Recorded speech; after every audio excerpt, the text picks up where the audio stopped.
और चलिए इसी बीच बड़ी खबर मिल रही है। शहरी निकाय पंचायती राज संस्थाओं के चुनाव को लेकर बयान सामने आया है। राज्य निर्वाचन आयुक्त मधुकर गुप्ता का बयान सामने आया है। उन्होंने कहा है कि फिलहाल वन नेशन वन इलेक्शन के तहत चुनाव संभव नहीं है। जब तक संवैधानिक संशोधन नहीं होता तब तक यह संभव नहीं है। वहीं हाईकोर्ट के आदेश में साफ है कि हमें चुनाव कराने होंगे और हम 2 से 3 दिन में चुनाव कार्यक्रम की घोषणा कर देंगे। हम कोर्ट के निर्देशों की पालना करेंगे। तो बड़ा अपडेट, बड़ी खबर इस वक्त की, वन नेशन वन इलेक्शन के तहत चुनाव नहीं हो पाएंगे। 2 से 3 दिन में पंचायत चुनाव का जो है शेड्यूल जारी हो जाएगा।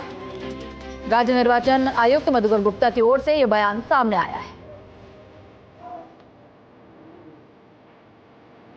शहरी निकाय पंचायती राज संस्थाओं के चुनाव को लेकर ये बड़ा बयान राज्य निर्वाचन आयुक्त मधुकर गुप्ता का।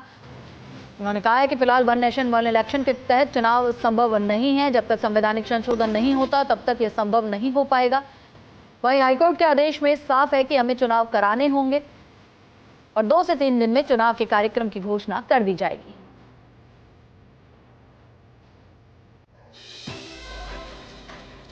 तो शहरी निकाय पंचायती राज संस्थाओं के चुनाव को लेकर ये बड़ा अपडेट। खबर पर ज्यादा जानकारी के लिए हमारे associate editor doctor Rituraj Sharma हमारे साथ जुड़ गए हैं। डॉक्टर ऋतुराज, बड़ा बयान सामने आया है मधुकर गुप्ता का और ऐसे में वन नेशन वन इलेक्शन के तहत तो चुनाव नहीं हो पाएंगे, लेकिन 2 से 3 दिन में कार्यक्रम जो है वो जारी कर दिया जाएगा। बिल्कुल हिमाद्री, एक बड़ा पसोपेश जो स्थिति थी वो बिल्कुल साफ हो गई है। जो कोर्ट के निर्देश है उसकी पालना में आज मधुकर गुप्ता ने ये बड़ा बयान मीडिया में दिया है और ये कहा है कि फिलहाल जो स्थिति है और जो पहले कहा जा रहा था कि शहरी निकाय और पंचायती राज संस्थाओं के चुनाव एक साथ होंगे, वह चुनाव एक साथ अभी होने की स्थिति में वन नेशन वन इलेक्शन के तहत नहीं है। उन्होंने बिल्कुल साफ किया कि पहले जो बात हुई थी उसके बाद जब कमेटी जो राष्ट्रीय स्तर पर भी बनी है उस कमेटी में भी सदस्य के तौर पर उन्होंने नियमित रूप से हिस्सा लिया है और जो केंद्रीय विधि सचिव है उनसे नियमित रूप से बातचीत इस बारे में होती रही है। उन सब का मानना यही था, विशेषज्ञों का मत अभी फिलहाल यही है कि जो वन नेशन वन इलेक्शन है वो बिना संविधान संशोधन के लिए लागू नहीं हो सकता। तो संविधान संशोधन चूंकि अभी फिलहाल नहीं हो रहा, तो अभी फिलहाल इसलिए वन नेशन वन इलेक्शन के तहत ये दोनों जो चुनाव एक साथ कराने की योजना है यह नहीं हो सकती, यह अमल में नहीं लाई जा सकती।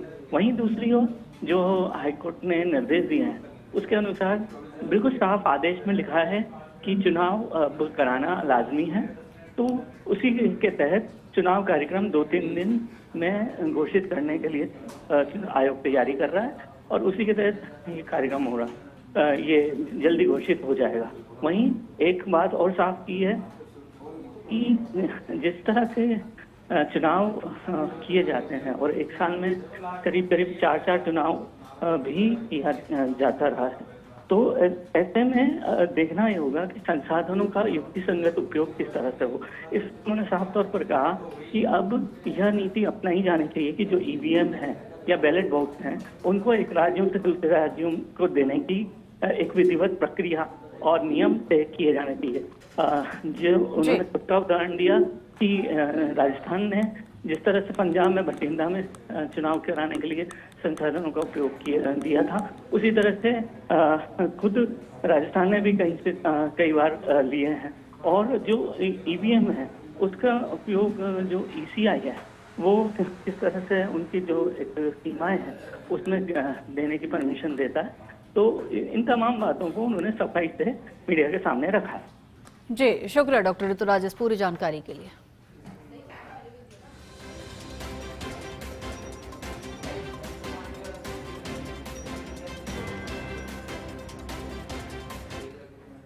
स्टेट वन इलेक्शन लागू होगा तो तब तक जो निर्देश दिए हैं माननीय उच्च न्यायालय में उसको हमें क्रियान्वित करना पड़ेगा, उसकी पालना करनी पड़ेगी। और जैसे जैसे ये